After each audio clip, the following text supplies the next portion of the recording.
MPSC स्पर्धा परीक्षेची तयारी करतोय, खूप अभ्यास करतोय, पण मार्क वाढत नाहीये. परीक्षा जवळ आली की थोडी भीती वाटते, एक धाकधूक वाटते की मागच्या वेळेस पॉईंट 5 न गेला, ह्यावेळेस काय होईल. आणि खूप अभ्यास करतोय, सोर्सेस बदलतोय, मार्केटमध्ये जे आहे नाही ते क्लास करतोय, पण प्रिलिम्स थोडक्याहून जाते, कधी कधी मेन्स थोडक्याहून जाते आणि सिलेक्शन नेमकं होत नाही. तर बाकीचे टॉपर्स एवढे मार्क का पडताय, बाकीच्या लोकांना एवढे मार्क कसे पडतायत, याचं आपल्याला अजून गणित सुटत नाहीये. आणि याच अनुषंगानं चर्चा करण्यासाठी मी डॉक्टर अजित दिगंबर काकडे तुमच्या सगळ्यांचं स्वागत करतो आपल्या एमपीएससी एक्झाम मंत्रामध्ये. आणि मित्रांनो, या सगळ्यांचं गोष्ट एकच आहे, ती नेमकी येते की जिथं अभ्यास कमी पडतोय आणि अभ्यासाच्या पलीकडच्या काय गोष्टी आहेत की ज्यांना मार्क वाढतात, तर ती मला असं वाटतं आहे राईट लॉजिकल अप्रोच, म्हणजेच ठोकताळे अभ्यासाच्या पलीकडचे. तर याच संबंधी चर्चा करण्यासाठी राज्यसेवा पूर्व परीक्षा 2024चे प्रश्न आणि संयुक्त गट ब पूर्व परीक्षा 2024चे प्रश्न आपण घेऊन चर्चा करूया की राईट लॉजिकल अप्रोचनं हे प्रश्न कसे सोडवता येतात किंवा आपल्याला ठोकताळ्यांनी या प्रश्नांच्या उत्तरापर्यंत कसं त्या ठिकाणी पोहोचता येतं, या अनुषंगाने आपण चर्चा करूयात. बघा, राईट लॉजिकल अप्रोचच्या बाबतीमध्ये हे आपण सुरुवातीला आपण पायनियर आहोत, आपण हे ओरिजिन केलेलं आहे आणि हे दाखवण्यासाठी आज एक थोडासा मी तुम्हाला एक स्क्रीनशॉट पण आणलेला आहे की हे कशा पद्धतीने होतं, काय होतं. मार्केटमध्ये काय झालं की आपण जेव्हा अप्रोचची बॅच लॉन्च केली त्याच्यानंतर चायनीज बॅचचा एवढा सुळसुळाट झाला की पोरांना असं वाटायला लागलं की हे काहीतरी ट्रिक्स आहेत, काहीतरी तुक्केबाजी, काहीतरी सांगणार, यानं मार्क वाढणार आहेत. बऱ्याच चांगल्या चांगल्या विद्यार्थ्यांना याच्याबद्दल गैरसमज तयार झाले आणि बऱ्याच चांगल्या विद्यार्थ्यांनी त्यांचा अभ्यास चांगला होता, त्यांनी पाठ फिरवली. मात्र त्यांना नंतर याचा खूप रिग्रेट झाला की सर, तुमची बॅच मला आधी कळाली असती तर मला खूप फायदा झाला असता. आता आज इंटरव्ह्यूच्या सेशनमध्ये 2-3 विद्यार्थी माझ्याकडे आले, म्हणले सर तुमची बॅच जर आधी भेटली असती कदाचित आमचं सिलेक्शन आधी झालं असतं. पहिल्यांदा आमची प्रिलिम्स 23 मध्ये निघाली आणि आता आम्ही इंटरव्ह्यूला पण आहोत. यावेळेस मेन्सला पण चांगला स्कोर आहे, मेन्सची पण अप्रोचची बॅच केली होती. या अनुषंगानं बऱ्याचशा विद्यार्थ्यांचे फीडबॅक आहेत, तर वेळोवेळी मी आपलं जे चॅनल आहे टेलिग्राम एमपीएससी एक्झाम मंत्र त्याच्यावर शेअर करतच असतो. पण नवीन विद्यार्थ्यांना माहिती व्हावं की हे राईट लॉजिकल अप्रोच आहे काय, ही ठोकताळे काय भानगड आहे, ही कशी आली, कुठून आली, या अनुषंगाने हा केलेला एक छोटासा प्रयत्न आहे. तर इथे बघा, हे जे तुम्हाला दिसत आहेत युपीएससीचं आपलं एक चॅनल आहे, युपीएससी मेड सिंपल नावाचं चॅनल. या युपीएससी मेड सिंपलच्या चॅनलवर आपण 3 वर्षापूर्वीच म्हणजेच सप्टेंबर 2021 मध्ये आपण हे व्हिडिओ टाकले होते, युपीएससी साठी टाकले होते आणि याला त्यावेळेस प्रचंड प्रतिसाद आणि चांगले फीडबॅक त्या ठिकाणी मिळाले आहेत. आणि तीच कन्सेप्ट आपण एमपीएससी मध्ये आणली होती, एमपीएससी मध्ये पेड स्वरूपात आणली होती. अजूनही तुम्हाला युपीएससी मेड सिंपल या युट्यूब चॅनलवर फ्री मध्ये बघायला त्या ठिकाणी मिळते. फार जास्त वेळ घेत नाही, फक्त सांगायचं एवढंच होतं की ह्या अप्रोच बॅचचे ओरिजिनेटर आपण आहोत. याला आपण प्रॉपर पद्धतीने सिस्टमॅटिकली विद्यार्थ्यांपर्यंत पोहोचण्याचं काम आपण केलेलं आहे. विनाकारण काही लोक चायनीज बॅचेस त्यामध्ये घुसलेत, त्यामुळे विद्यार्थ्यांचं कन्फ्युज झालं. ते कन्फ्युजन कमी करण्यासाठी हा एक प्रयत्न होता. डायरेक्टली आपण आता येऊया राज्यसेवा पूर्व परीक्षा 2024चा प्रश्न आहे. राज्यसेवा 2024चा प्रश्न अवघड इकॉनॉमी मधला प्रश्न आहे आणि थिंकर्सचा प्रश्न आहे, अवघड कॅटेगरी मधला. आपला हा खरं तर P2P मधून कव्हर झाणारा क्वेश्चन आहे. P2P म्हणजे प्रॅक्टिस टू परसिस्ट नावाची आपली डेली टेलिग्राम स्वरूपातल्या क्वेश्चनची एक बॅच होती, ज्याच्यामध्ये टॉपिक वाईज आपण आयोगाच्या धर्तीवर क्वेश्चन दिले होते. त्यातून बरेचसे प्रश्न रिफ्लेक्ट झाले, वेळोवेळी मी सांगितलेले. हा प्रश्न आहे. आता आपला प्रश्न आपल्याला ठोकताळ्यानं कसं सोड, म्हणजे फॉर एक्झाम्पल आपल्या या प्रश्नाबद्दल काहीच माहिती नाहीये, बेसिकली आपण हे कधी वाचलेलं नाहीये, पण आपल्याला उत्तरापर्यंत जायचंय. उत्तरापर्यंत कसं जायचंय ते आपण बघूया. प्रश्न काय सांगतो, according to Gunnar Myrdal the role of government in economic development should be as follow. कसा असला पाहिजे गव्हर्नमेंटचा रोल इकॉनॉमिक डेव्हलपमेंटमध्ये? Effecting the spread effect by neutralizing backward effect, neutralizing spread effect by effecting the backward effect, आणि effecting spread effect and backward effect, neutralizing spread effect and backward effect. आता खाली जर आपण ऑप्शन बघितले, आपल्याला बघायला मिळतं ओनली ए आणि सी, बी आणि सी आणि सी आणि डी अशा ऑप्शन आपल्याला बघायला मिळतात. याचा अर्थ एक गोष्ट आपल्याला हे कळली आहे, आपल्याला त्यांनी करेक्ट विचारलेलं आहे. मॅक्स आपण 2 स्टेटमेंट त्या ठिकाणी निवडू शकतो, कितीपैकी? 4 पैकी. एक गोष्ट तर कळली पाहिजे, कुठले तरी 2 बरोबर मॅक्स असू शकतात किंवा मिनिमम 1 बरोबर असू शकतं. मग अशा वेळेस जर आपण जनरली आपल्याला काहीच माहित नसेल ना, तर आपला एक ठोकताळा एलसीएम कॉमन मिनिमम आपण शोधण्याचा प्रयत्न करतो. जे सारखे ऑप्शन आहेत ते बघू आपण. ए आणि बी हे ऑप्शन 2 खूप क्लोज आपल्याला वाटतात, त्यामुळे आपण डायरेक्टली हे ऑप्शन कट केले तरी काय हरकत नाही. इथं तुमचा सी जातो, इथं डी जातो, इथे परत सी जातो, तुमच्याकडे एकच ऑप्शन उरतो, that is only A. This is correct answer. म्हणजे एलसीएम ना तुम्ही 2 पर्यायापर्यंत जरी गेलात तरी डायरेक्टली उत्तर येतं. हा झाला ठोकताळ्याचा भाग. याला मी नाव दिलेलं आहे ठोकताळे, कारण ठोकताळ्यांना फार जास्त काही लॉजिक वगैरे नाहीये, फक्त प्रिव्हियस इयर एमपीएससीचे क्वेश्चन अनालिसिस करून आपल्याकडे मिळालेले काही ठोकताळे आहेत किंवा काही अशा गोष्टी आहेत की ज्या बरोबर त्या वेळेस तशा पद्धतीने लागू होतात. आता हाच प्रश्न आपण राईट लॉजिकल अप्रोचनं की ज्याच्यामध्ये लॉजिकली काय थिंकिंग केलंय किंवा लॉजिकली उत्तरापर्यंत कसं जातात ते आपण बघूयात. आता effecting the spread effect by neutralizing backward effect आणि दुसरा न्यूट्रलायझिंग द स्प्रेड इफेक्ट आणि इफेक्टिंग द बॅकवर्ड इफेक्ट. आता युजली आपल्याला फक्त एक गोष्ट कळली पाहिजे की पॉझिटिव्ह निगेटिव्ह मधली आपला एक अजून अप्रोच असतो positive negative approach. Positive negative approach मध्ये आपण बघतो प्रश्न जर पॉझिटिव्ह विचारला तर आपण पॉझिटिव्ह बघितलं पाहिजे, प्रश्नात जर निगेटिव्ह बघितलं आपण निगेटिव्ह बघितलं पाहिजे. आता इथे मराठीमध्ये तुम्हाला लक्षात येईल निष्प्रभ हा निगेटिव्ह झाला, बरोबर आहे, आणि इथं प्रभावी हा पॉझिटिव्ह झाला, बरोबर आहे. आता इथं काय म्हणतोय प्रतिसारक परिणाम. प्रतिसारक म्हणजे काय की जो अँटी आहे, अँटी आहे, प्रति म्हणजे काय असतो की अगेन्स्ट काम करणारा, तो न्यूट्रल झाला पाहिजे, बरोबर आहे. विस्तारक हा पॉझिटिव्ह गोष्ट असते, जो स्प्रेड करणे हा पॉझिटिव्ह, म्हणजे हे दोन पार्ट जे आहेत हा पॉझिटिव्ह पार्ट झाला आणि हा निगेटिव्हला निगेटिव्ह झाला, बरोबर आहे. आता इथं जर बघितलं आपण, इथं जर बघितलं विस्तारक ही पॉझिटिव्ह कन्सेप्ट आहे, त्याला तुम्ही निष्प्रभ करायला लागलेत. एखादी चांगली गोष्ट आहे त्याला तुम्ही निगेटिव्ह करायला लागलेत, त्यामुळे हे पहिला पार्ट काय झाला पाहिजे चुकीचा. दुसरा प्रतिसारक आहे, एखादी अँटी गोष्ट आहे, बरोबर आहे, आणि त्याला तुम्ही काय करताय प्रभावी करताय, पॉझिटिव्ह करताय, म्हणजे निगेटिव्हला परत पॉझिटिव्ह करताय, हे पण आपल्याला पटत नाही. त्यामुळे दुसरं स्टेटमेंट आहे तर ते त्या ठिकाणी चुकीचं आहे. पहिलं का बरोबर आहे, स्प्रेड ही पॉझिटिव्ह कन्सेप्ट आहे, बॅकवर्ड इफेक्ट समजा ही निगेटिव्ह कन्सेप्ट आहे. निगेटिव्हला आपण न्यूट्रलाइजच केलं पाहिजे आणि जो पॉझिटिव्ह इफेक्ट आहे त्याला अजून वाढवलं पाहिजे. म्हणजे विस्तारक आणि प्रतिसारक मला असं वाटतं ह्या दोन शब्दांवर आणि इथे तुम्हाला निष्प्रभ हा जो शब्द आहे याच्यावर उत्तरापर्यंत जाता येतं. याला मी म्हणतो राईट लॉजिकल अप्रोच. याच्यामध्ये काही तुक्केबाजी आहे का, याच्यामध्ये काही ट्रिक्स वगैरे आहेत का, अजिबात नाही. तुमचा जो बेसिक अंडरस्टँडिंग आहे, जो बेसिक अभ्यास आहे की आपल्याला एवढं कळलं पाहिजे निष्प्रभ म्हणजे काय, न्यूट्रलाइज करणे म्हणजे काय, त्याचा नायनाट करणे, त्याला काढून टाकणे. आणि विस्तारक आणि दुसरा शब्द काय वापरला त्यांनी प्रतिसारक. विस्तारक म्हणजे एखादी गोष्ट वाढवणे, आपण आपल्या ब्रँचेस वाढवतो, आपलं कोलॅबरेशन वाढवतोय, आपण संभाजीनगरमध्ये आपल्या आखाडा टॅक्सी सुरू केली, विस्तारक गोष्टी आहे, पॉझिटिव्ह गोष्ट आहे, तिथं पॉझिटिव्ह आलं पाहिजे. तिथं जर निगेटिव्ह येत असेल, तिथं जर त्याला निष्प्रभ करत असेल तर मला असं वाटतं हा ऑप्शन चुकीचा आहे. जर आपण बी काढून टाकला इथे बी निघून जातो, आपल्याकडे एकच ऑप्शन होतो ओनली इज करेक्ट.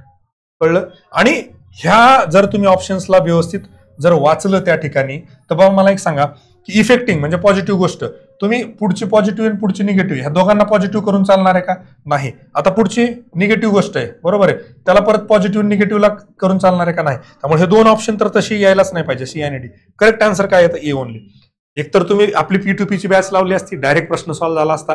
काहीच ज्याला कळलं नाही त्यांना ठोकताळ्यानं बरोबर असता, ज्याला अजून ठोकताळ्यावर विश्वास नाहीये त्यांना राईट लॉजिकल अप्रोचचा आपल्या बेसिक अंडरस्टँडिंगचा वापर केला असता. तरीही अशा अवघड कॅटेगरीतल्या प्रश्नाला तुम्हाला उत्तरापर्यंत जाता आलं असतं. आणि हे 2.5 जे मार्क आहेत किंवा आपण 2 मार्क पकडूया, 2 मार्कांमध्येच पास होणारे आणि फेल होणारे जास्त विद्यार्थी आहेत. चांगला सिरियस अभ्यास करणारे विद्यार्थी फार तर फार 4 ते 5 मार्कांमध्ये असतात, बाकी नाही. राईट. आता अशाच पद्धतीने आपण पुढचे प्रश्न बघूया. आता हा प्रश्न बघा, खालीपैकी कोणी एल्फिन्स्टन फंडासाठी वैयक्तिक 25,000 रक्कम दिली. आता एक बेसिक गोष्ट कॉमन सेन्स इथे एवढं लक्षात घ्या, हा फंड आहे, बरोबर आहे, आणि हे 25,000ची रक्कम आहे, बरोबर. आता खाली ऑप्शन आपण बघूया, बाळशास्त्री जांभेकर, रामकृष्ण भंडारकर, नाना जगन्नाथ शंकर सेठ, वामन आबाजी मोडक. मी तुम्हाला मागच्याच गोल्डन वर्डचा व्हिडिओ जो होता परीक्षेच्या आधी त्यात सांगितलं होतं, जर तुम्हाला नाना जगन्नाथ शंकर सेठवर जर प्रश्न विचारला, ऑप्शन मध्ये काहीच कळलं नाही, सरळ तो पर्याय मारा, उत्तर बरोबर येतं. मागच्याच खूप विद्यार्थ्यांनी डायरेक्टली बघितलं काही कळत नाहीये, नाना जगन्नाथ शंकर सेठकडे गेले तरी उत्तर बरोबर आलं. पण ठोकताळ्याचा भाग किंवा राईट लॉजिकल अप्रोच तुम्हाला काय सांगतो, तुम्ही एक गोष्ट लक्षात घ्या, काय करतोय कुणीतरी काय करतोय की वैयक्तिक फंडासाठी एवढी रक्कम देतोय, म्हणजे काय करतोय, देणगी देतोय. आता देणगी देणारा हा माणूस पैशावाला असला पाहिजे. कोण आहे इथं पैशावाला, नावात फक्त इथं एकच सेठ आहे. ओ सेठ, तुम्ही नादच केलाय थेट. एक सेठ व्यक्ती आहे, म्हणजे आपल्याकडं जी एक पद्धत असते ज्याच्यामध्ये जे देऊ शकणारे लोक आहेत किंवा सावकार आहेत किंवा चांगले व्यापारी आहेत त्यांना आपण शेठ हा शब्द संबोधतो. तर एक गमतीचा भाग सोडून द्या, मला इथं सांगण्याचं काय होतं की शेठ या ठिकाणी एकच व्यक्ती आहेत जे ह्या पद्धतीचं काम करू शकतात. एवढा जरी कॉमन सेन्स आपण वापरला, एवढा जरी अप्रोचचा वापर केला तरी आपल्या उत्तरापर्यंत त्या ठिकाणी जाता आलं असतं. करेक्ट आन्सर काय होतं, नाना जगन्नाथ शंकर सेठ. एवढी रक्कम कोण देऊ शकतं यापैकी, तर ही व्यक्ती देऊ शकते.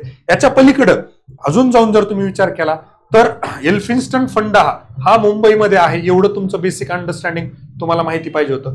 आणि मुंबईमध्ये जेव्हा तुम्ही विचार करता, आबाजी मोडक जे आहेत किंवा भांडारकर आहेत किंवा जांभेकर आहेत यांचं आपल्याला कार्यक्षेत्र जे मोस्टली पुणे साईडला जास्त बघायला मिळतं, आणि शंकर शेठ जे पर्टिक्युलरली मुंबईच्या भागामध्ये यांचं जास्त काम आहे. ह्या अर्थानं पण तुम्ही ह्या पर्यायापर्यंत गेले असते. याच्या पलीकडे जाऊन ब्रॉडर इन्क्लुझिव्ह अप्रोचनं तुम्ही काय करू शकले असते की मोठी पर्सनॅलिटी, व्यापक कार्य, जास्त काम करणारा व्यक्ती, यातली पर्सनॅलिटी कुठली आहे, त्या नाना जगन्नाथ शंकर शेठ. तरी एक प्रश्न तुम्हाला 4 ते 5 वेगवेगळ्या पद्धतीनं सोडवता येऊ शकतो. This is called right logical approach. This is called ठोकताळे अभ्यासाच्या पलीकडचे. आणि हेच आपण आपल्या बॅचमध्ये सांगण्याचा प्रयत्न त्या ठिकाणी करत असतो. झाली एक गोष्ट की आपण मार्केटिंगमध्ये कुठेतरी कमी पडलो आणि आपलं लेक्चर बघून दुसऱ्यांनी कोर्सेस लॉन्च केले, चायनीज बॅचेस चालू केल्या आणि त्यांनाही प्रतिसाद त्या ठिकाणी चांगला मिळाला. असो, विद्यार्थ्यांचं कल्याण झालं असेल तर चांगली गोष्ट आहे, पण विद्यार्थ्यांचं जर याच्यामध्ये नुकसान झालं असेल तर मला असं वाटतं ते कुठेतरी विचार करण्यासारखी गोष्ट आहे. पुढचा प्रश्न आपण बघूया. विख्यात वारली चित्रकार जिव्या सोमा मशे यांना खालीलपैकी कोणत्या पुरस्काराने सन्मानित करण्यात आले? आता खाली जर पर्याय बघितले, Padma Bhushan, Padma Shri, Shilpguru, national award for tribal arts. आता एक्झॅक्टली ह्या प्रश्नामध्ये किती लोकांना पेपरमध्ये एक्झॅक्टली माहित होतं हेच उत्तर आहे. मला वाटतं 99% विद्यार्थ्यांना हे माहितच नव्हतं एक्झॅक्ट आन्सर काय. पण तरीही खूप विद्यार्थ्यांनी ज्यांनी अप्रोचचा वापर केला, ठोकताळ्यांचा वापर केला, ते उत्तरापर्यंत जाऊ शकले. कसे? आपण एक गोष्ट सांगितली होती, जेव्हा करेक्ट विचारलेला असतो तेव्हा जास्तीत जास्त करेक्ट आपला जो ठोकताळा आहे तो काय सांगतो की जेव्हा करेक्ट विचारला असतं तेव्हा जास्तीत जास्त प्रश्नांना घेऊन जायचं, जेव्हा इनकरेक्ट विचारला असतं तेव्हा कमीत कमी ऑप्शनकडे जायचं. हा एक भाग झाला. आता याच्या व्यतिरिक्त खाली जर आपण ऑप्शन बघितले, ई आणि डी 2 घेणारा, फक्त ए 1 घेणारा, फक्त डी 1 आणि इथं परत 3 ऑप्शन तुम्हाला बघायला मिळतात. मग अशा वेळेस आपल्याला जर काहीच माहित नाहीये आणि यांच्याबद्दल एक्झॅक्टली आपल्याला अवॉर्ड बद्दल माहिती नाहीये, तुम्ही सरळ ठोकताना काय करायला पाहिजे होतं? ऑप्शन 3 कडे जायला पाहिजे होतं, कारण हा जास्त बद्दल बोलतोय. तुम्हाला इथे जर तुम्ही ए कडे जाताय किंवा डी कडे जाताय त्यावेळेस तुम्हाला 100% माहिती पाहिजे होतं की त्यांना पद्मश्री दिलेलं नाहीये. तुम्हाला 100% माहिती पाहिजे होतं त्यांना शिल्पगुरु म्हणत नाहीत. तुम्हाला 100% माहिती पाहिजे होतं national award for tribal arts त्यांना दिलेलं नाहीये. एक गोष्ट लक्षात घ्या. अजून दुसरी गोष्ट, अजून एक कॉमन सेन्सची गोष्ट तुम्हाला मी सांगतो. हा सोडून द्या, हा तर ठोकताळ्याचा भाग आहे. तुम्हाला इथं दिसतंय चित्रकार, त्यात दिसतंय वारली चित्रकार. तुम्हाला फक्त एवढं माहिती पाहिजे होतं, वारली जी आहे ती ट्रायबल पेंटिंग आहे. बरोबर आहे. वारली जर ट्रायबल पेंटिंग आहे आणि जिवा सोमा मशे यांचं नाव जर वारली चित्रकलेच्या बाबतीमध्ये आहे, तर तुम्हाला इथं काय ट्रायबल आहे आणि आर्ट आहे. आर्ट मध्ये काय येतं? पेंटिंग पण येतं.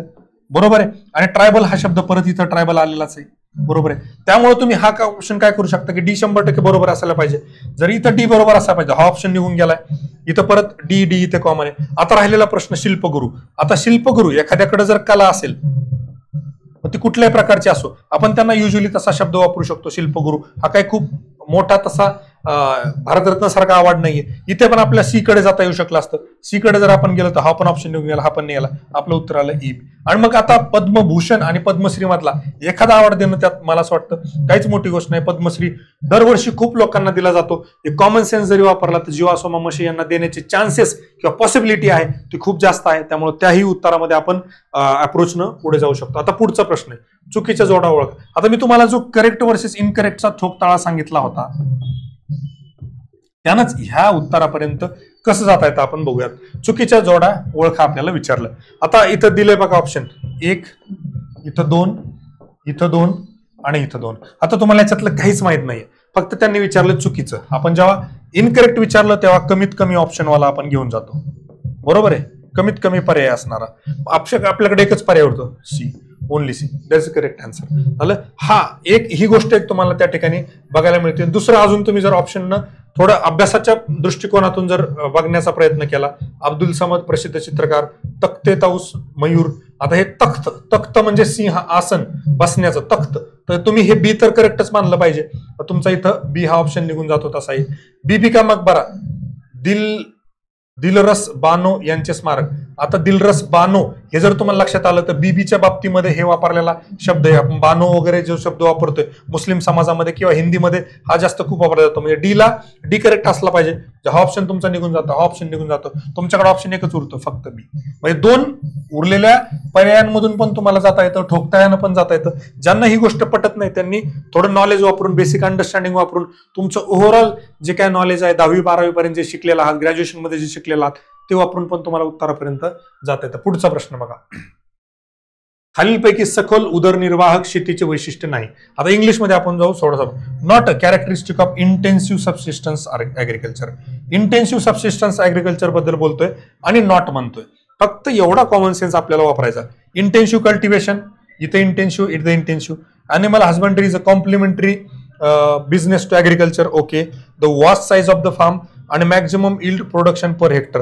आता फक्त एवढं दोन गोष्टी लक्षात माहिती पाहिजे तुम्हाला. एक्सटेन्सिव्ह आणि इंटेन्सिव्ह दोन प्रकार असतात.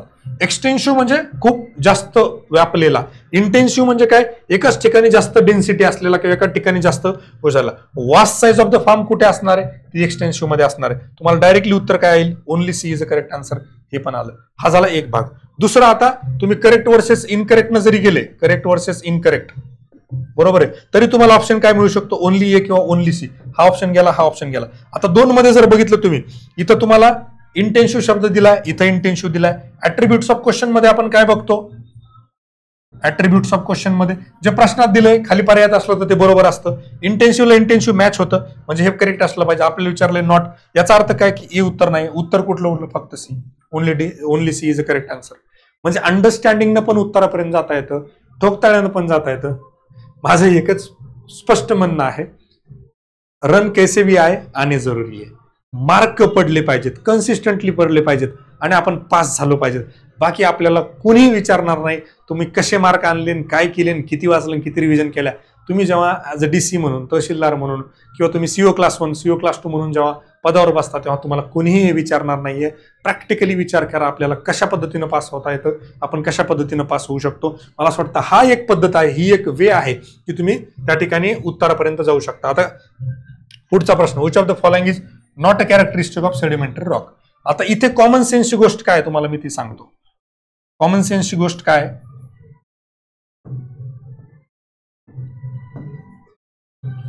एक गोष्ट काय कॉमन सेन्सची, particles of many sizes are organized in a single rock layer. Rocks are huge and hard. Fossils are mainly found in rocks. Rocks are soft so they wear out quickly. आता दोन गोष्टी इथं बघायला, हा काय म्हणतो rock soft आहे, हा काय म्हणतो रॉक हार्ड आहे. आता एकाच वेळेस दोन गोष्टी असू शकतात का, नाही. एकाच वेळेला तुम्ही, ठीक आहे, उदाहरण दुसरं बदलतो मी, की तुम्ही म्हणणार की विहिरीत पाणी नाही, एक वेळेला म्हणणार पाणी आहे, असं होईल का. एक तर ती पूर्ण कोरडी पाहिजे, तुम्ही म्हणणार कोरडी आहे. पाणी पाहिजे म्हणून विहिरीत पाणी आहे, सायमल्टेनियस दोन्ही गोष्टी असतील का, नाही. एकतर हे बरोबर पाहिजे किंवा हे बरोबर पाहिजे, बरोबर आहे. म्हणजे याचा अर्थ काय, हा पर्याय गेला, हा पर्याय गेला. एकतर उत्तर 2 असलं पाहिजे किंवा उत्तर जे आहे ते 4 असलं पाहिजे. आपल्याला त्यांनी काय विचारलेलं आहे, आपल्याला त्यांनी विचारलेलं आहे नॉट, बरोबर आहे. आता हा विचार करा की इथे त्यांनी काय केलंय, huge, they are huge and hard आणि rocks are soft so they wear out quickly. आता इथे फक्त सॉफ्ट बद्दल थांबलेलं नाहीये, सॉफ्ट बद्दल पुढे डिस्क्रिप्शन पण दिलेलं आहे. सॉफ्ट आहेत म्हणून त्यांचं काय होतंय की त्या ठिकाणी झीज लवकर होते. याचा अर्थ जो पुढचा पार्ट आहे तो मागच्या पार्टला कॉम्प्लिमेंट करतोय. आता हा विचार करू नका, एवढा सोपा क्वेश्चन मास्तरने घेतलाय. अशा पद्धतीनं जर अवघड प्रश्न आला तर या पद्धतीचा अप्रोच वापरून तुम्ही उत्तरापर्यंत जाऊ शकता. त्यामुळे हे समजणं गरजेचं आहे. पहिला जर हा दुसऱ्याला कॉम्प्लिमेंट करतोय तर हे कम्प्लीट सेंटेन्स करेक्ट असण्याचे चान्स आहेत. आपल्याला नॉट करेक्ट विचारलं, याचा अर्थ उत्तर काय असलं पाहिजे, the rocks are huge and hard. हे रॉंग आहे, कारण ते रॉक सॉफ्ट असतात आणि सॉफ्ट असतात म्हणून त्यांचं विअर अँड टिअर त्या ठिकाणी खूप लवकर होतं. पुढचा प्रश्न बघू आता. महाराष्ट्रात कोणत्या प्रकारच्या जल प्रणाली आढळतात. इथेही परत तुम्हाला माझं तेच सांगणार आहे, करेक्ट वर्सेस इनकरेक्ट. काय होतं माहितीये का, कधी कधी, आता मी हे जस्टिफाय करत नाही एमपीसीचं, पण ग्रुप बी मेन्सला ज्या पद्धतीनं 12 क्वेश्चन कॅन्सल केले, ज्या लोकांनी खूप डिटेलमध्ये अभ्यास केला त्यांना माहित होतं की ते प्रपोजिशनवर बेस्ड क्वेश्चन विचारलेत, त्यांनी बिचाऱ्यांनी ते उत्तर केलं होतं. त्या आयोगानं क्वेश्चन डायरेक्ट त्या ठिकाणी चेंज करून टाकलाय किंवा कॅन्सल केलेत. ज्या लोकांचं जनरल थोडं अंडरस्टँडिंगवर होतं त्यांची बऱ्यापैकी उत्तरं त्या केसमध्ये ते पर्टिक्युलर 2 प्रश्न बरोबर आलेत. इथं पण नेमकं काय झालं, ज्यांनी सरळ काही कळत नाही ना, ठोकताळा आपला होता, करेक्ट म्हणलं की जास्त वाला, इनकरेक्ट वाला कमी वाला, ज्यांनी घेऊन गेले. बघा आता इथं काय होतं, वृक्षाकार, समांतर, अनिश्चित आणि जाळीदार. आणि खाली जर ऑप्शन बघितलं आपण तर आपल्याला 2 ऑप्शन होते, एबीसी एक वाला होता आणि ऑल ऑफ द अबव वाला. ज्यांनी ओव्हर थिंकिंग केली त्यांनी काय केलं की जाळीदार बहुतेक नाहीये, त्यामुळे त्यांनी काय केलं की एबीसी कडे गेले. पण मी जे सांगितलं की जेव्हा करेक्ट विचारलं असतं तेव्हा जास्त काय डोकं न लावता ठोकताळा कुठला वापरा, ऑल कडे जाण्याचा प्रयत्न असू द्या.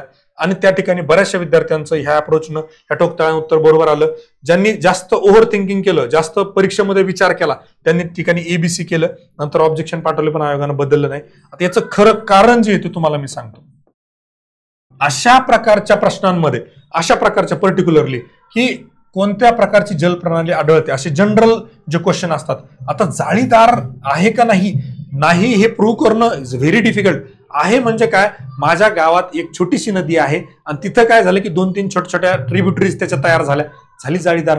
महाराष्ट्र एवढा मोठा व्यापक आहे, महाराष्ट्र एवढा डोंगराळ भाग आहे, कोकण भाग आहे, कोकणच्या कडा आहेत, अमुक आहे तमुक आहे, सगळ्या गोष्टी. इथं एखादी छोटी नदी अशी नसेल का की जी जाळीदार असेल. एवढा जरी आपण कॉमन सेन्सचा विचार केला आणि एवढा जरी ब्रॉड वेनं विचार केला तरी आपल्या असं लक्षात येईल की जाळीदार नाही हे प्रूव्ह करणं फार अवघड आहे. जाळीदार नाहीसाठी एखादं सौदी सरांसारखं रेफरन्स सारखं पुस्तक पाहिजे होतं ज्यात स्पष्ट मेन्शन केलं पाहिजे होतं महाराष्ट्रामध्ये जाळीदार नदी प्रणाली आढळत नाही, तेव्हाच आयोगानं ते ऐकलं असतं. Otherwise this is very difficult to prove की जाळीदार नाहीये. आहे हे प्रूव्ह करणं फार सोपं आहे. कान्याकोपऱ्यातली कुठली एखादी नदी उचलली त्यात थोडी जाळी दिसली त्याला आपण डायरेक्टली जाळीदार म्हणतो. म्हणून अशा वेळेस जास्त ओव्हर थिंकिंग न करता आपण ऑल ऑफ द अबोव्हकडे जाणं त्या ठिकाणी योग्य असतं. पुढील कोणत्या, आता पुढचा प्रश्न बघा. Through which of the following factors fisheries development programme is implemented effectively. इथं तुम्ही फक्त ऍट्रिब्यूट्स ऑफ क्वेश्चन म्हणजे प्रश्नात काय विचारलंय बस एवढं जरी बघितलं आणि खाली ऑप्शनला लिंक केलं तरी तुम्हाला उत्तरापर्यंत त्या ठिकाणी जाता येतं. बघू कसं. The fisheries survey of India, national fisheries development board, development fishing harbours आणि मीट मार्केटिंग. आणि खाली जर ऑप्शन बघितले 1, 2, 3 आणि 2 म्हणजे याचा अर्थ मॅक्स आपण उत्तरामध्ये 4 पैकी फक्त 3च घेऊ शकतो. याचा अर्थ ह्या 4 पैकी एक कुठलं ना कुठलं तरी चूक असलं पाहिजे. याला सिंपल एक ठोकताळा मी जो दिलेला होता मेन्स मध्ये, ऍक्च्युली हा खूप जास्त काम केलं यानं. राज्यसेवा 23 आणि 24 मध्ये खूप जणांचे स्कोर 40-40 पर्यंत वाढले. त्यात एक कारण हे होतं की जर आपल्याला असं कळलं की ह्या 4 पैकी एक कुठलं तरी चूक आहे, मी डायरेक्टली सांगायचं शेवटच्याचा बळी देऊन टाका, उत्तर येते EBC. हा झाला एक ठोकताळा. आता याच्या पलीकडे मी जे ऍट्रिब्यूट्स ऑफ क्वेश्चन जे सांगितलं होतं, ऍट्रिब्यूट्स ऑफ क्वेश्चन म्हणजे काय, प्रश्नात आपल्याला विचारलंय फिशरीज डेव्हलपमेंट बद्दल. खाली ऑप्शन बघायचे, फिश इथं शब्द आहे, इथं फिशरीज शब्द आहे, इथं फिशिंग बद्दल बोलत आहे. म्हणजे A-B-C हे ऍट्रिब्यूट्स ऑफ क्वेश्चन नुसार इथं रिलेटेड. इथं मीट बद्दल बोलतोय. मीट हे कशाचं असू शकतं, डुकराचं असू शकतं, कुत्र्याचं असू शकतं, जनावरांचं असू शकतं, हे बोकडाचं असू शकतं, हे अजून काय म्हणता येईल त्याला पोल्ट्रीचं असू शकतं, कुठलं असू शकतं. इथं फिश बद्दल बोललेलं नाही. मग मी काय करेल, हा ऑप्शन कट करेल कारण मला मॅक्स 3च निवडायचे. जर इथे 4 असते तर मात्र इथं वेगळी असते. म्हणून बऱ्याच वेळेला मी जे म्हणतो की MPSC मध्ये प्रश्न अवघड असतो पण उत्तर सोपं असतं. आणि मी जे खूप फेमस केलं अप्रोच बॅच मध्ये, उघडा डोळे बघा नीट. आपल्याला फक्त डोळे उघडे ठेवून हे बघायचंय की प्रश्नात काय विचारलंय आणि खाली ऑप्शन मध्ये काय दिलंय. फक्त याच्यावरून आपल्याला उत्तरपर्यंत जाता येतं. आणि इथे पण आपण तेच केलं की मीठ हे कट केलं, आपल्याला उत्तर मिळालं ABC is a correct answer. कळलं. ऍट्रिब्यूट्स ऑफ क्वेश्चन असे भरपूर सारे अप्रोचेस आहेत, अशा भरपूर साऱ्या काय टेक्निक्स आहेत ज्यांना आपण उत्तरापर्यंत जाऊ शकतो. आणि ह्याच गोष्टींचा वापर करून तुम्ही जर इथं बघितलं तर आपले जे टॉपर्स आहेत, विशाल शितोळे सर म्हणा किंवा डॉक्टर प्रीतम सानप यांचा रँक 2 आलेला आहे. अप्रोच बॅच यांचे फीडबॅक पण तुम्ही स्वतः बघू शकता. डॉक्टर प्रीतम सानप यांचा व्हिडिओ आपल्या युट्यूबवर अवेलेबल आहे. आणि याच्यात ज्या आपल्या बॅचेस आहेत म्हणजे आपली जर बघितलं तर राज्यसेवा पूर्वसाठी पण आहे, संयुक्त गट ब क मुख्यसाठी पण आहे किंवा संयुक्त पूर्वसाठी पण आहे. या बाकी डिटेल्स आता मी इथं घेणार नाही कारण ह्या बाकी डिटेल्ससाठी बाकी नंतर कधीतरी घेऊ. आणि विद्यार्थ्यांचे फीडबॅक बघा. राज्यसेवा 2024च्या प्रिलिम्सला ऍक्च्युली स्वतः ते ST आहेत, त्यांचा अभ्यास ऑलरेडी चांगला होता. त्यांनी देऊन टाकलं की I am your old batch student. अप्रोचची जी बॅच आहे आपली एकदम स्टार्टिंगची, त्यांनी ते बॅच केली होती. आता तिच्यामुळे वाढले का कशामुळे वाढले पण त्यांनी थोडंफार क्रेडिट दिलं होतं की तर माझं म्हणणं एवढं काय की 156.50 हा जो स्कोर आहे ना फक्त अभ्यासावर जात नाही, ही गोष्ट लक्षात घ्या. तुम्हाला जर असं वाटत असेल मी खूप जास्त पुस्तक वाचेल आणि माझे खूप जास्त मार्क वाढतील, तसं असतं. तर ज्यांनी 5-5, 10-10 वर्ष अभ्यास केलाय त्यांचे तर मार्क 200ला टाकायला पाहिजे होते, पण त्यांचे मार्क तर 100च्या आत यायला लागलेत. हे गणित काय, ही गोष्ट काय, ही समजून घेण्याचा प्रयत्न करा. बॅच विकणे हा आपला पर्पज नाहीये. सेंट्रल गॅझेटेड गव्हर्नमेंटची पोस्ट आपण सोडून आलोय, फक्त इथं पैसे कमवणे आपला उद्देश नाहीये. Affordable quality education for all हे देण्याचा आपण प्रयत्न त्या ठिकाणी करतोय आणि आतापर्यंत ते केलाय. कधी कधी अशी गोष्ट झाली काही काही बाबतींमध्ये आपल्याकडून मॅनेजमेंटमध्ये म्हणा किंवा याच्यामध्ये काही गोष्टींना उशीर होतो, ते प्रामाणिकपणे मान्य करतोय. पण आता ऍज अ सिस्टीम म्हणून, ऍज अ इन्स्टिट्यूशन म्हणून, ऍज अ ऑर्गनायझेशन म्हणून आपण डेव्हलप करतोय आणि आपण परमनंटली इथं थांबण्यासाठी आलेलो आहे. आपलं ऑफलाईन ऑफिस आपण पुण्यामध्ये त्यासाठी चालू केलेलं आहे की तुम्ही यावं, भेटावं, तुम्ही त्या ठिकाणी चर्चा करावी, तुमच्या काय अडचणी असतील त्या सोडवण्यासाठी मी तिथं अवेलेबल असेल. बाकी इतर गोष्टी आहेत त्या आता इथं बोलणार नाही, पण हा एक फीडबॅक आहे किंवा 140+ जे विद्यार्थ्यांना येतात त्यांनी थँक्यू सो मच. तुम्ही पुढच्या गोष्टी स्वतः वाचा, मी जास्त काही बोलणार नाही, तुम्ही पॉज करून ते बघू शकता. इथे पण बघा ग्रुप बीच्या बाबतीमध्ये जो स्कोअर त्यांचा 50 यायचा तो 68 पर्यंत आलेला आहे. इथेही बघा तुम्ही की आज क्वेश्चन बरोबर येत आहेत 71 ते 68 आणि आपल्या अप्रोच बॅचचा ठोकताळे खूप कामात आले यावेळेस. हे बाकी डिटेलमध्ये तुम्ही बघू शकता. असे हजारो मेसेजेस, असे हजारो फीडबॅक वेळोवेळी मी आपल्या चॅनलवर टाकलेले आहेत, ते तुम्ही बघू शकता. बाकी जास्त काय बोलत नाही. पुढचा प्रश्न बघा की चंद्रपूर जिल्ह्यात खालीलपैकी कोणत्या ठिकाणी दगडी कोळसा सापडतो. आता इथे जर तुम्ही ऑप्शन व्यवस्थित बघितलं ना, ABC, only A, only B आणि BCD. आता इथे समजा फॉर एक्झाम्पल तुम्हाला बांदर, घुग्गुस, तेलवासा आणि वणी याच्यामध्ये काहीच माहित नाहीये, तुम्हाला करेक्ट वर्सेस इनकरेक्टचा अप्रोच या ठिकाणी पण मदत करतो. कशी ते सांगतो तुम्हाला मी. Correct versus incorrect. Correct versus incorrect काय सांगतो, जर आपल्याला इथं मॅक्स काय की 4 ऑप्शन दिलेले आहेत बरोबर आहे आणि 4 पैकी 3च बरोबर आहेत. 4 पैकी जर 3च बरोबर आहेत तर आपण डायरेक्टली बळी देतो शेवटच्याचा. आणि करेक्ट वर्सेस इनकरेक्ट मध्ये आपल्याला तेच सांगितलेलं आहे, म्हणून आपण कशाकडे गेलं पाहिजे, ABC कडे, ना की ओनली B, ओनली आणि हे. दुसरी गोष्ट, काही लोकांना घुग्गुस 100% माहित होतं, काही लोकांना तेलवासा 100% माहित होतं किंवा काही लोकांना बांदर 100% माहित होतं. त्यांनी याच्याकडे जाण्यापेक्षा ब्रॉडर आणि इन्क्लुझिव्ह अप्रोच न जास्त ऑप्शन कडे जाणं योग्य आहे. ओव्हर थिंकिंग करून स्वतःला शॉर्ट मध्ये रेस्ट्रिक्ट केलं त्या लोकांचा हा प्रश्न चुकलेला आहे. आता पुढचा प्रश्न बघू. पर्स्पेक्टिव्ह प्लॅनिंग म्हणजे काय. तुम्ही म्हणणार एवढा सोपा प्रश्न आहे, हा प्रश्न घेण्यासारखा आणि याला ठोकताळ्याची अप्रोचची काय गरज आहे का.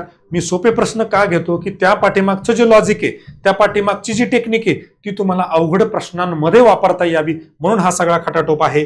तर पर्स्पेक्टिव्ह प्लॅनिंग मध्ये तुम्ही बघा, long run planning for 20 to 25 years, long range targets are set in advance for period of 15, 20 आणि 25 year, one plan for entire period of 15 ते 20 वर्ष आणि broader objective and targets are achieved. आता perspective planning बद्दल only A, only B, AB, ACD. आता इथे परत तुम्हाला एक गोष्ट लक्षात घेता येईल, एखाद्या विषयाची डेफिनेशन जेव्हा विचारलेली असते किंवा एखाद्या विषयी विचारलेलं असतं, शक्यतो म्हणजे काय हे एकाच वाक्यात असतं. शक्यतो एकाच वाक्यात. जर याचा स्वरूप असं असतं, दृष्टिकोन नियोजनाबद्दल खालील वाक्यांचा विचार करा, तर तुम्ही मल्टी स्टेटमेंट कडे गेले असते. हा कॉमन सेन्स आहे.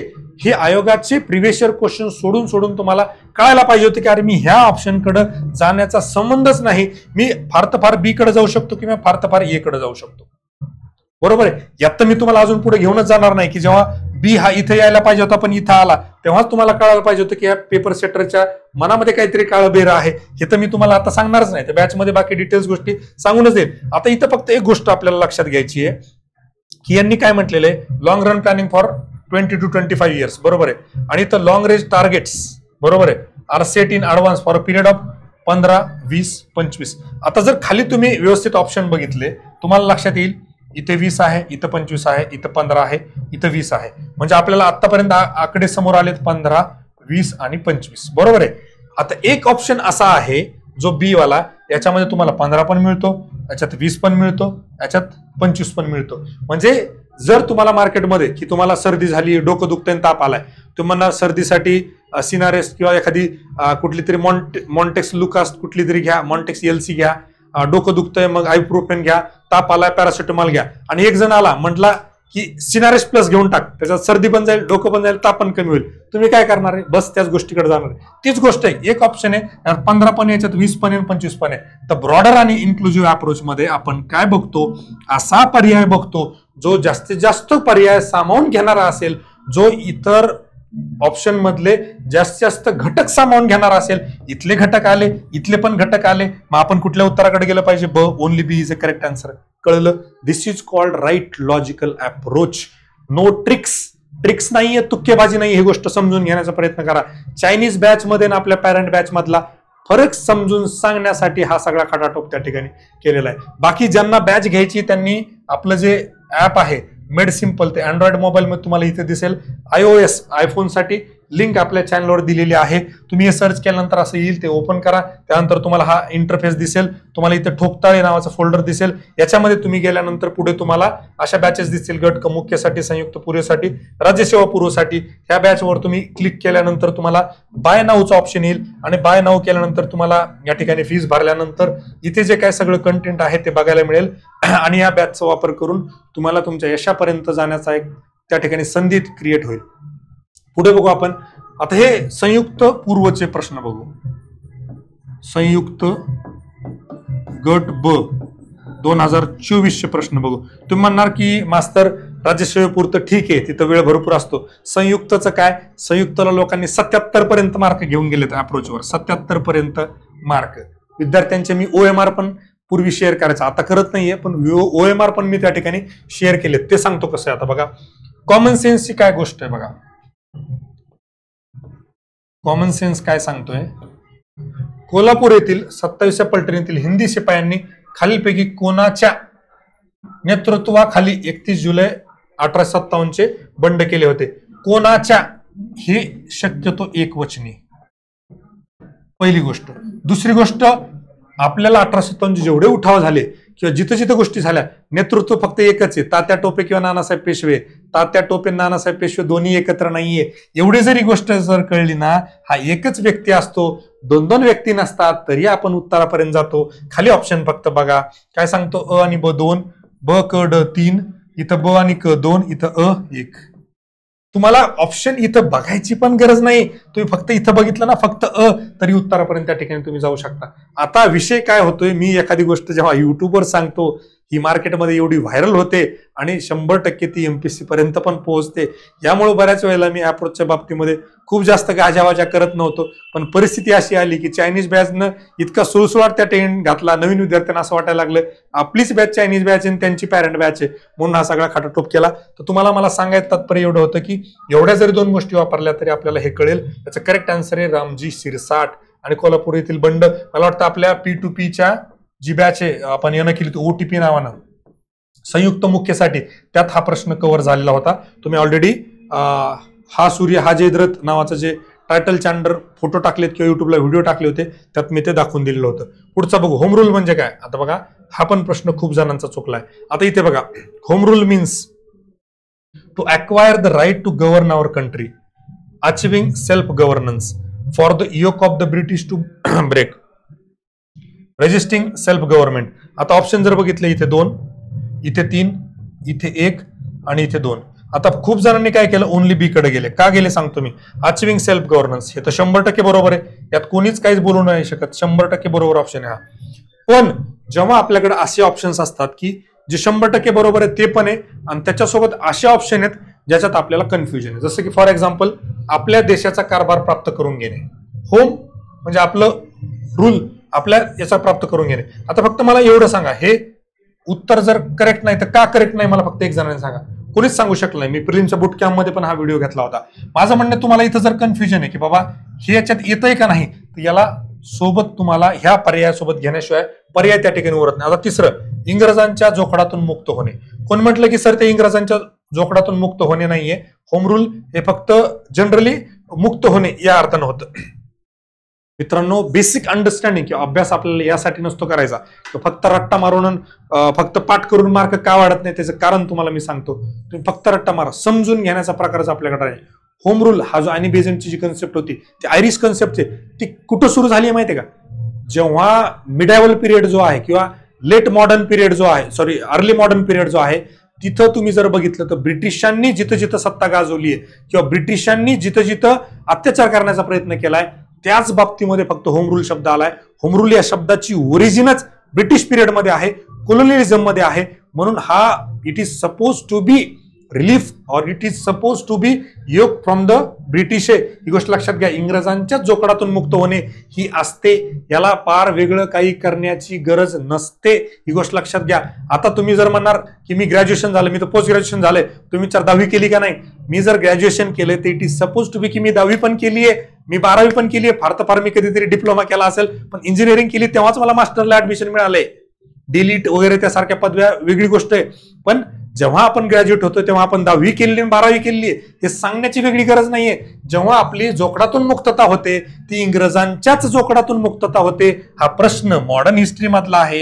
एवढी जरी आपल्याला गोष्ट कळली तरी आपण ह्या ऑप्शनला ओव्हर थिंकिंग केलं नसतं, ह्या ऑप्शनला इलिमिनेट केलं नसतं, म्हणून आन्सर काय आला असतं, ABC is a correct answer. कळलं? विचार कशा पद्धतीने केला पाहिजे हे 30 सेकंदात शक्य आहे का? 100% शक्य आहे. फक्त तुम्ही याची सवय लावली पाहिजे, ब्रेनला तशा पद्धतीनं ट्रेन केलेलं पाहिजे. जास्त वेळ घेत नाही, पुढे जाऊ आपण. स्वामीनाथन 1970 यांच्या व्याख्येनुसार भारतातील कोरडवाहू शेती म्हणजे ज्या ठिकाणी सरासरी वार्षिक पर्जन्य हे. आता इथे पण बघा पर्जन्य हे म्हणजे काय, dry farming is defined by Swaminathan is where. आता इज परत एक वाक्य, शक्यतो एकच वाक्य असतं, दोन दोन गोष्टी नसतात. याच्या रिलेटेड काय आहे म्हणलं तर दोन येऊ शकतात. ऑप्शन पहिले कट करा, तरी उरतात 3 ऑप्शन आपल्याकडे. आता खाली जेव्हा आपण ऑप्शन बघतो 100 सेंटीमीटर पेक्षा जास्त, अरे कोरडवाहू आहे तिथे जास्त असेल का, नाही, हा झाला एक भाग. दुसरा पण 120 सेंटीमीटर पेक्षा कमी, तिसरा 30 सेंटीमीटर पेक्षा कमी, 200 सेंटीमीटर पेक्षा जास्त, आणि 100 मीटर पेक्षा कमी आणि 40 पेक्षा जास्त. आता इथे परत तुम्हाला एलसीएम जो ठोकताळा आहे त्यानं एक गोष्ट कळते की हा जो अ ऑप्शन आहे हा ड च्या फार जवळ आहे. 100 पेक्षा जास्त, 120 पेक्षा कमी, 100 पेक्षा कमी, दोन ऑप्शन म्हणजे दोन पैकी एक उत्तर असलं पाहिजे. म्हणजे आपला ब पण गेला, क पण गेला. कुठे गेला आपला ब, आपला क पण गेला, आपला ब पण गेला. आपल्याकडे दोनच उरले, ओनली ए किंवा ओनली डी. तर दोन उरले. आता दोन पैकी एक पर्याय कसा निवडायचा आपल्याला, आपण बोलतोय कोरडवाहू बद्दल. कोरडवाहू मध्ये 100 पेक्षा जास्त असेल का कमी असेल, 100 पेक्षा कमी असेल. मग उत्तर काय आलं पाहिजे, ड only D is a correct answer. कळलं उत्तरापर्यंत कसं. याला म्हणतो आपण राईट लॉजिकल अप्रोच, याला म्हणतो ऍट्रिब्यूट्स ऑफ क्वेश्चन, किंवा याला कीवर्ड अप्रोच न पण. कीवर्ड काय तर कोरडवाहू, ड्राय लँड. ड्राय फार्मिंग जी आहे तर ती पाऊस कमी नसते, जास्त नसते, त्यामुळे याचा संबंध येत नाही. उत्तर उरतं डी. पुढे, भारतीय लोकसंख्येच्या अभ्यासात खालीलपैकी सतत बदलणारे 3 प्रमुख घटक कोणते आहेत. आता भारतीय लोकसंख्या सतत बदलणाऱ्या आणि 3 प्रमुख घटक. आता खाली जर तुम्ही ऑप्शन बघितले तर प्रत्येक ठिकाणी 3-3 दिलेत. आता इथं जन्मदराचा काही संबंध नाही, सगळीकडे कॉमन आहे, बरोबर आहे. आता परत एक गोष्ट जी आपल्याला या ठिकाणी बघायला मिळते, मृत्यूदर. मृत्यूदर आणि इथं एलसीएम न जर तसा विचार केला ना, 2 पर्याय असे इथं बघा, ह्या 2 गोष्टी कॉमन सापडतात. या 2 पैकी एक असला पाहिजे. हा हा तुम्ही कट करून टाकला. आता 2 पैकी एक कुठलं उत्तर घ्यायचं, इथं तुम्ही 50% पर्यंत आलात. आता दुसरी गोष्ट तुम्हाला समजून सांगतो, जन्मदर, माता मृत्यूदर आणि स्थलांतर. जन्मदर, माता मृत्यूदर, अर्भक मृत्यूदर. जन्मदर, मृत्यूदर, स्थलांतर. जन्मदर, माता मृत्यूदर आणि अर्भक मृत्यूदर.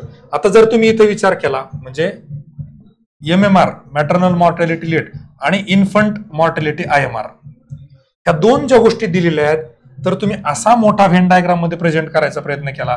जर इथं डेथ रेट घेतला तर डेथ रेट मध्येच कुठेतरी MMR येणार आहे, कुठेतरी IMR येणार आहे, बरोबर आहे. म्हणजे डेथ रेट ही ब्रॉड कन्सेप्ट आहे.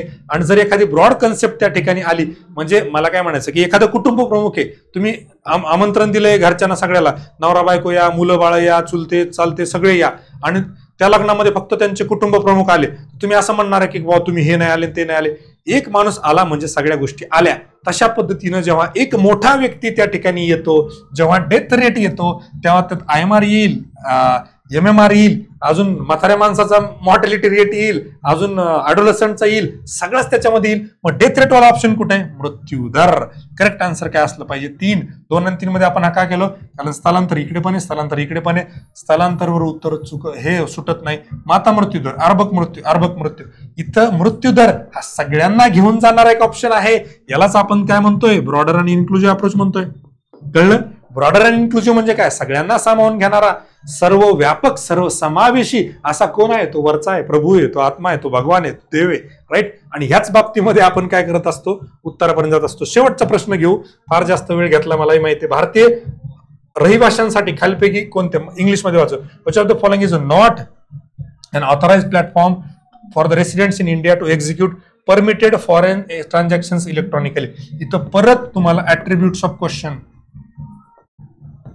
ऍट्रिब्यूट्स ऑफ क्वेश्चन किंवा प्रश्नात दिलेली जी गोष्ट आहे, किंवा नुसता कीवर्ड जरी पकडला, बूट कॅम्प मध्ये एकानं मला सांगितलेला अप्रोचही तुम्हाला सांगतो की विद्यार्थ्यांनी कशा पद्धतीने त्याच्यावर विचार केला, त्यांना पण नवीन नवीन पद्धतीने कसं उत्तर शोधता येते तुम्हाला सांगतो. मी काय सांगितलं त्यांना की आपल्याला शब्द दिला ऑथोराइज्ड प्लॅटफॉर्म, बरोबर आहे. ऑथोराइज्ड म्हणजे काय की परवानगी असलेले, बरोबर आहे. आता खाली बघा, रिकॉग्नाइज्ड. रिकॉग्नाइज म्हणजेच काय, अथॉरिटी त्याला दिलेली आहे. प्लॅटफॉर्म ऑथोराइज्ड, डायरेक्ट तोच शब्द आहे. ऑनलाईन प्लॅटफॉर्म एनी म्हणजे कोणता, अथॉराइज अनऑथोराइज याबद्दल काही बोललेलं नाही, जनरल आणि व्हेग स्टेटमेंट आहे. अ बँक ऑथोराइज्ड, परत ऑथोराइज आला, म्हणजे रिकॉग्नाइज, ऑथोराइज आणि इथं आपल्याला विचारलं ऑथोराइज आणि आता विचारलं नॉट, म्हणजे ऑथोराइज नसलेला कुठला आहे, ऑप्शन नंबर 3. एनी म्हणजे कोणताही, जसं ते गावठी दारू आहे, देशी दारूचं लायसनवालं दुकान आहे आणि तुम्ही खेड्यात जाऊन हातभट्टी, तांब्या, गिलास जे काय घ्यायला लागले ते अनऑथराइज येते, ते लिगल नाहीये. आपल्याला विचारलंय ऑथराइज बद्दल, ऑथराइज नाही असा कुठला आहे, तर हा पर्याय 3 नंबरचा आपल्या उत्तरापर्यंत जाता येतं. एका विद्यार्थ्याने जो सांगितला होता प्रिलिमच्या बूट कॅम्प मध्ये, तो तुम्हाला मी अट्रिब्यूट सांगतो तो काय होता. त्यांचं सरळ पण म्हणणं होतं, सर हा फॉरेक्स मी कीवर्ड घेतला, हा कीवर्ड घेतला फॉरेक्स, आणि मला एकाच ठिकाणी त्या ठिकाणी काय दिसलं, फॉरेक्स दिसलं. मी डायरेक्टली ह्या पर्यायाकडे गेलो, तरी माझं उत्तर आलं. मी परत तेच सांगेल, रन कैसे भी आए आने जरुरी है. मार्क कसे काय आहे ना, मार्क येणं गरजेचं आहे, मार्क पडणं गरजेचं आहे, तुम्ही पास होणं गरजेचं आहे. मला वाटतं याच्या व्यतिरिक्त फार जास्त काही सध्या सांगत नाही.